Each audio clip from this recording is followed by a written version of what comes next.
Good morning, everyone. Today we will be talking about culture. Culture is defined as the norms, traditions, beliefs that creates a man for who he is. Ito yung naka-embed sa DNA natin. Paano tayo mag-isip, paano tayo kumilos, paano tayo mag-behave, whether alone or within a society. Culture is innate with everyone. But again, culture is or will vary from person to person, from ethnic or from various ethnic groups, from various religious groups, from various geography, di ba? And we'll get to that later. Ngayon, if we have culture, again, these are the traditions, norms, beliefs. We also have this thing called subculture. Subculture, this is as a second tier culture that is dominant in us. Kung isang culture ay nakabase sa isang grupo, subculture, ito naman yung hibla ng iba't ibang kultura na sinishare or napapakita ng ibang miyembro ng isang society or within society.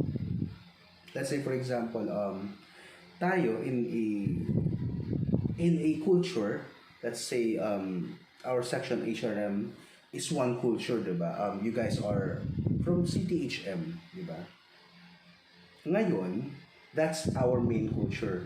Our subculture can be some of the students here will hail from Rizal, others will hail from Cavite, others from Davao, others from Baguio, parang gano'n.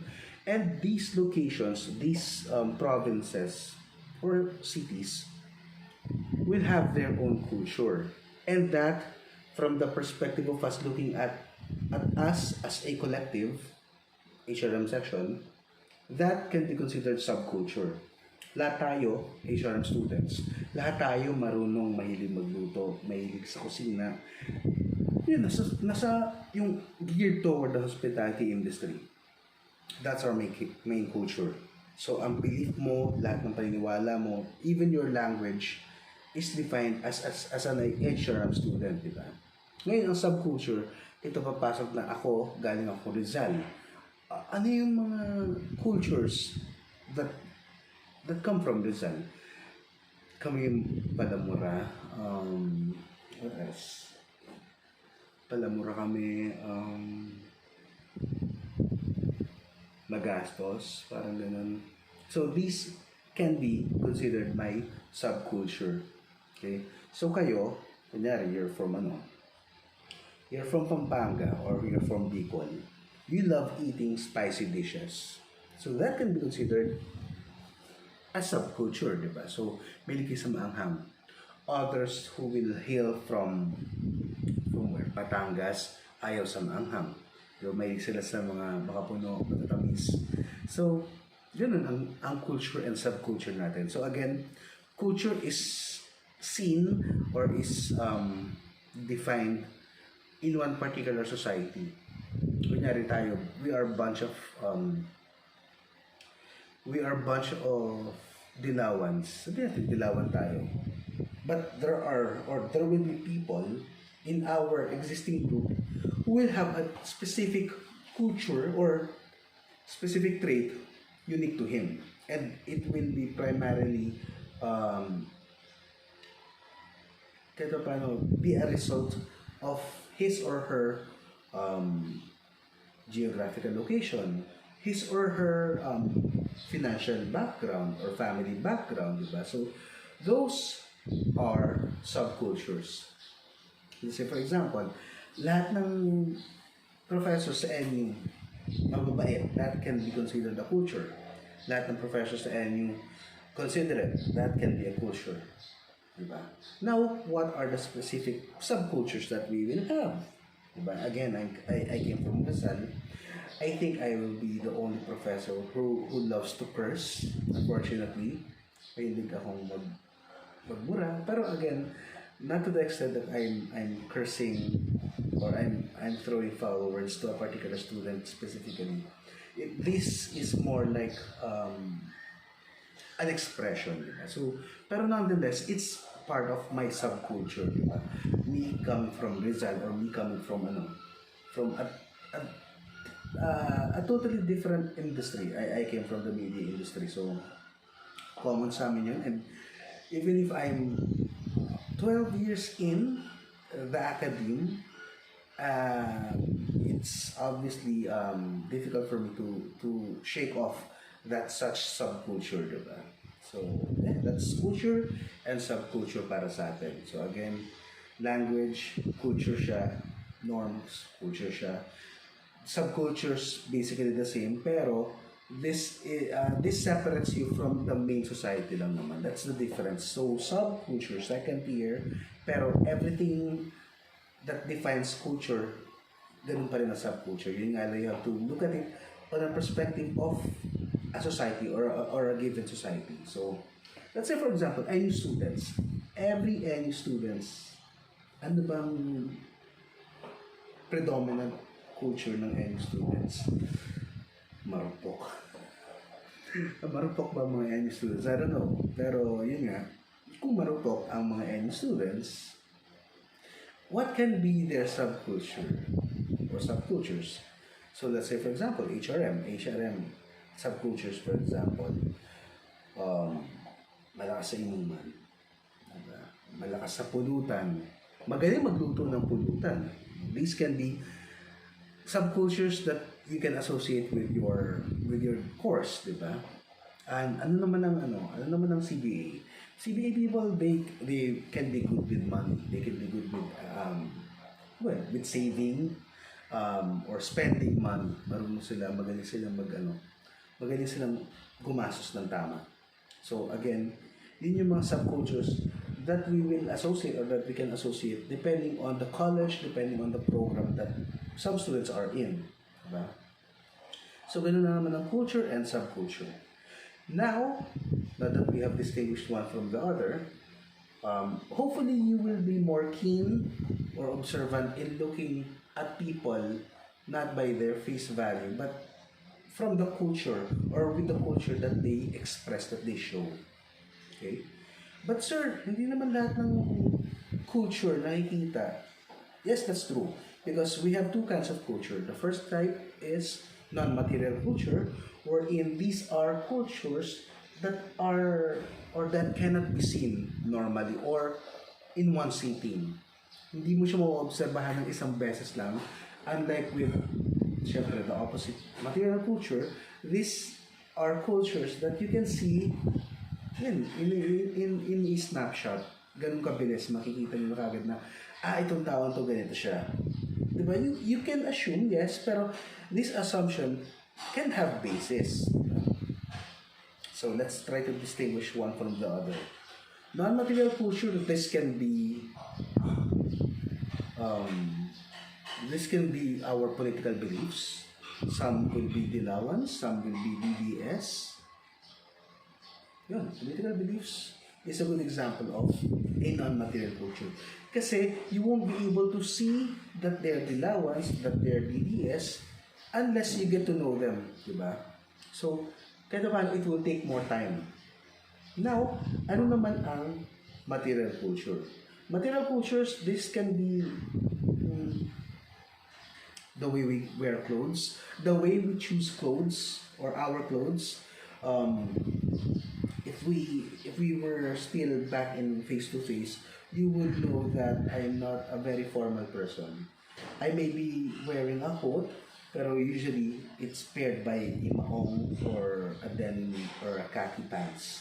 Hindi ako masyado formal. Although dati nagpaparong ako, pero due to the tropical situation that we have, hindi na ako nagpaparong. Kasi with coats, you can just remove it. And still, I have a polo shirt inside. So, that can be considered a material culture. The way I buy my clothes, anong brand yung pinipili kong damit, I buy specific brands like H&M, Muji, Uniqlo. Bakit? Kasi these are the only brands that will fit me. So, yun lang yung reason. Unfortunately, these brands are quite expensive. Pero, again, huwag ka na maging choosy. Kasi kung sa bigat ko to, sa laki ko to, it will be, or it is difficult for me to look for good clothes from more popular brands na kakasya sa akin. So yun, the reason why you choose KFC over Jollibee, McDonald's over Chowking, this can be material culture. Okay? Kasi nakikita, nahawakan, these are tangible results of culture, of our culture. Okay. Ako, because I came from the 90s, batang 90s ako, I still have a good affinity for Jollibee. Okay, so again, Jollibee is still here. Jollibee will never be out of business for a good 20 years or more. Pero why don't other people love Jollibee? It's because of their culture. Kasi they grew up, or you guys probably grew up with other food chains. We have a lot more now, diba? We have Malcolm's Burger. We have Burger King. What else?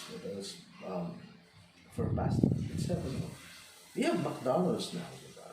I'm not saying that McDonald's did not exist during my time. Pero, again, mas malapit sa puso ko. Or mas malapit sa puso namin yung Jollibee. As in, no discrimination. When, pag may mandilibre, Jollibee is still a go-to. Diba?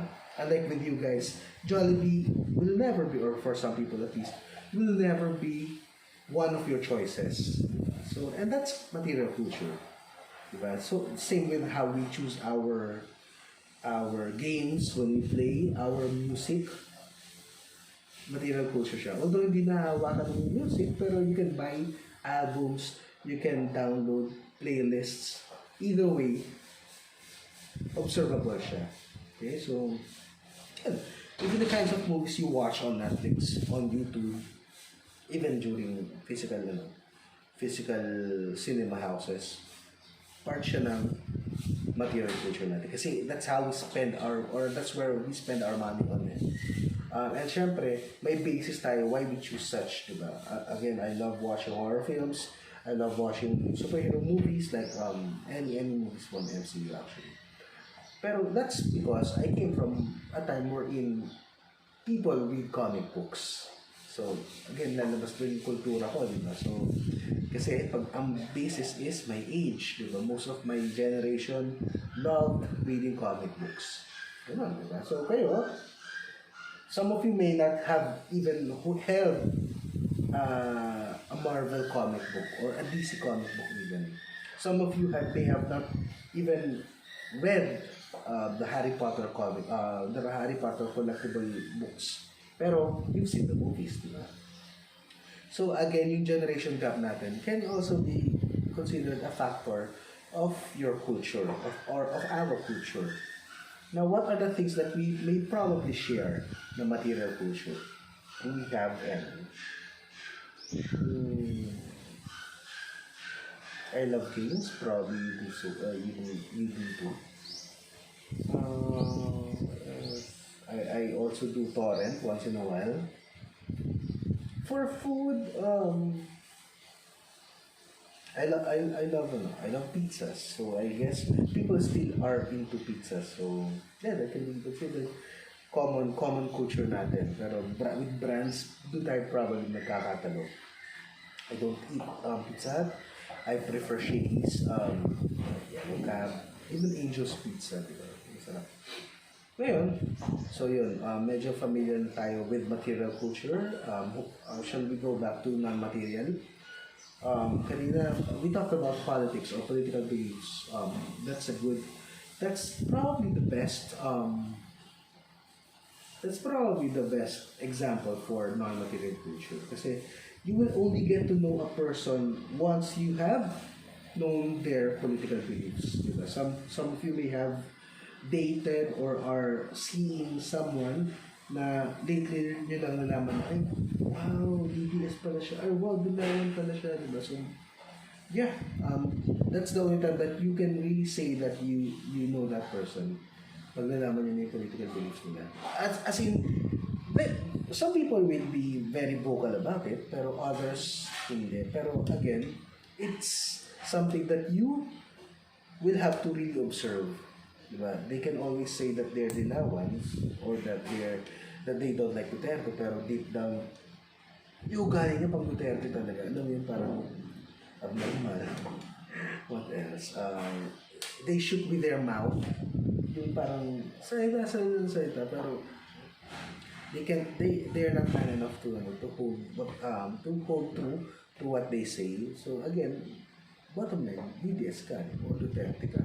That's basically what Duterte stands for. I mean, his persona, puro salita lagi. So may mga taong gano'n, di ba? Ayaw kay Duterte, pero the traits, the behavior that they have, that they show, is very much Duterte's, di ba?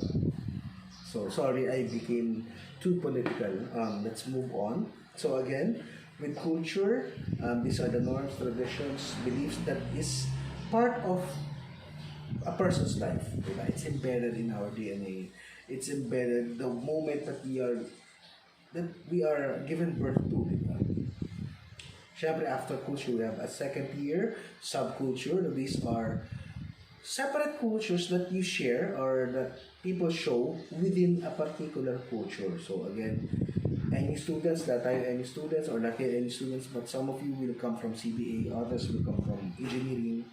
Tas yan, predominantly kayo HRM. Pero again, doon nagkakahiwa-hiwalay, and that's subculture. So next is the non-material and material culture. Again, non-material, hindi nakikita, hindi nahawakan, naobserbahan lang. Political beliefs, religious beliefs, faith, di ba? Your sense of loyalty, these can be considered culture or non-material culture, di ba? Even your preference, how you choose your partner or how you get attracted to can be considered a culture. Gusto mo yung sungkit, gusto mo yung maputi, gusto mo singkit. You're into you're an army or crush mo si Lisa or si Nancy, di ba? So again, that's still non-material, di ba? Bakit? Kasi may origin yan eh. It won't come from nothing. Yeah, you will get attracted a lot.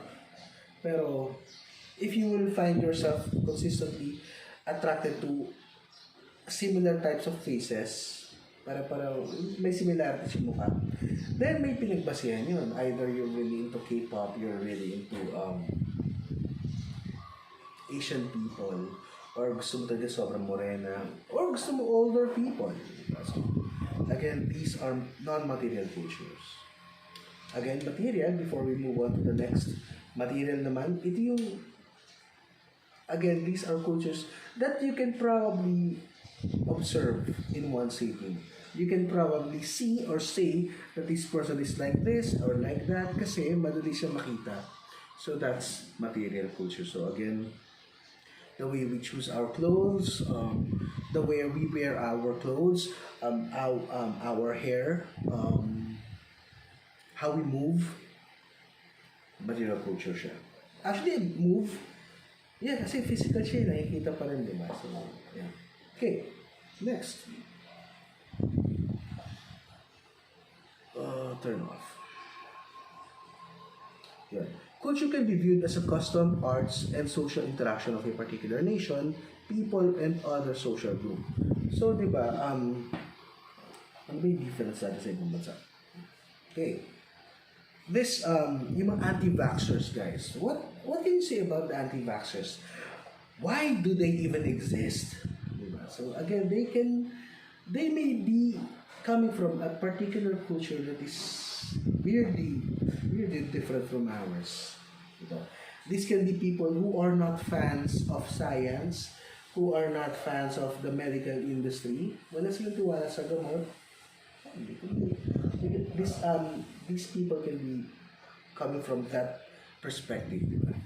And there were others naman na merong doktor, merong mga nasa medical field na ayaw magpa-vaccinate. Diba? So, again, that can be due to political belief naman, di ba? So, for example, doktor nga siya, pero ayaw niya kay Duterte. So, minsan, those factors can result to, yun nga, the same doctor, but they don't want to have to do anything with Sinovac or Sinovac, di ba? So, may mga ganong instances tayo, may mga ganong quirks tayo as a person. So, yan, for example, di ba, humanities professor ka or you're in the academy, you're actually teaching history. Pero your part or you that professor wants to is favorable with historical revisionism na ginagawa ni Duterte. Di ba? That's weird. That's messed up, di ba? Historian ka pero okay sa yung binabago nila yung history, di ba? Like Marcos situation, kay Amy man lang, di ba, na hindi naman siya graduate from UP and all. So again, if you're an actual historian, you would kahit pa you would treat history with care or with at the highmost di ba? Treatment, hindi yung parang sige, okay na, bago natin history kasi that's total hypocrisy, di ba? Same with people who teach some people who are in churches, diba? Minsan there are people na parang napaka unchurch-like ng attitude, diba? So that's because it may be or they may be coming from a particular subculture that is quite different from ours. Some people still believe some people still believe that Duterte can change. That's another particular story, di ba? Pero yun nga, again, it's all because of our differences sa ating culture. So, cultures array introduction. First off, identifying the cultures around you. Sometimes, it takes a lot of time to appreciate the cultures that we grew up with. Di ba? Our family, our ancestry, minsan, we will have a particular set of cultures na minsan gusto nyo or minsan you're proud of, minsan hindi, di ba? What can you say about your predominant culture? Family culture. Do you like it? Are you proud of it? So again, magbabago-bago yan. But primarily, you should take time to identify what are those. Kami, I come from a family that loves family bonding. Lagi yung family reunion namin parang yearly. Kahit nakikita-kita sila kada linggo, may yearly na family reunion pa rin. I'm not like that, pero I come from that kind of culture. Diba? So, in a way, I can probably reflect that differently. So I would probably be into friends. I would love to bond with friends, ganun. Pero again, yun yung subculture ko na. Okay? What else? Ano pa ba meron sa family? We love good things. If we have the means to buy it or to purchase it, we will probably buy it. Nasa kultura namin yun. Hindi kami maluho, pero we just want to pamper ourselves. So, may mga ganun tao. So, I would want you guys to kahit paano identify at least five cultures that you share with your family or with your relatives. Ano-ano mga yun? Are these material cultures or are these material cultures or non-material cultures? And probably explain or tell us something about it. Diba? Bakit mo nasabing ganito kayo? Bakit mo nasabing matakaw kayo? Foodie pala kayo, diba? So, again, it's a good thing to observe these kinds of things during, with the family. Siyempre, with your friends, you will share one culture and you will probably showcase different subcultures. And, you can also observe that. Kasi even if you're sharing different cultures with your classmates, with your friends, bottom line, sariling atin pa rin yun most likely because we are all Filipinos unless otherwise, diba? So as a Filipino, ano ba yung mga popular or common cultures natin? we are really hospitable, even if you're not a good person, we will still have this tendency to help out, di ba? For some strange reason. Mabait pa rin tayo or mataluin pa rin tayo. Yeah, I've seen this video. See foreign germs. He will, I don't know if it's really poor, pero I doubt. Pero, yun nga, he will dress in dirty clothes, tapos manglilimos siya sa mga ice cream vendor, sa fishbowl vendor.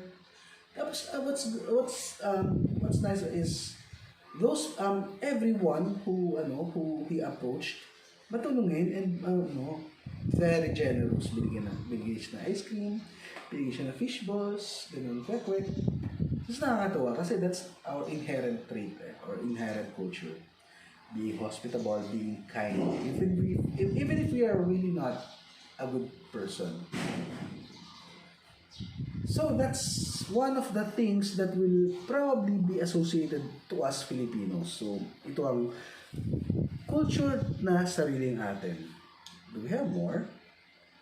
I don't want to give out more kasi you should go your way to discovering them if you haven't, or if not, it should be you who will probably share to us kung ano yung mga cultures na naoobserbahan nyo. Kasi there are a lot of cultures that you can actually see, whether you come from different ethnic groups, age groups, maraming obvious naman. Next is culture of diversity. Culture of diversity suggests that, despite that we share different or a similar culture, meron pa rin tayo pagbabago, and that's where, again, subculture will come from, di ba?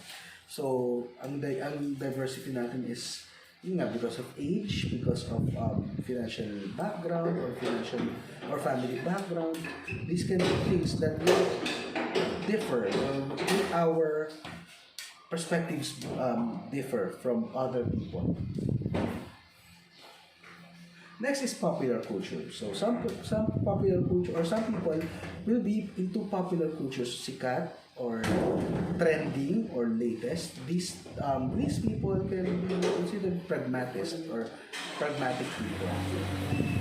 So kung ano yung uso, kung ano yung bago, we are still into K-pop. So most likely, some people will wear something similar to Korean people.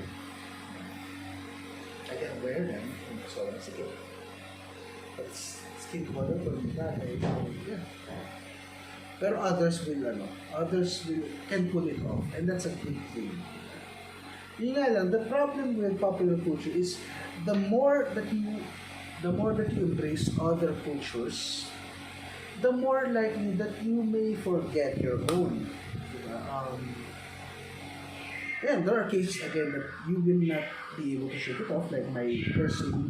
Again, hindi ako matagal sa video industry, but for some strange reason, even if I am a decade long here in the academy teaching, hindi ko pa siya natanggal. So most likely ganun din kayo. Once you've embraced a particular set of cultures, nakasanayan nyo, it will really take time for you to unlearn or let go of that particular culture. Habit. Let's say, for example, smoking. I used to smoke a lot.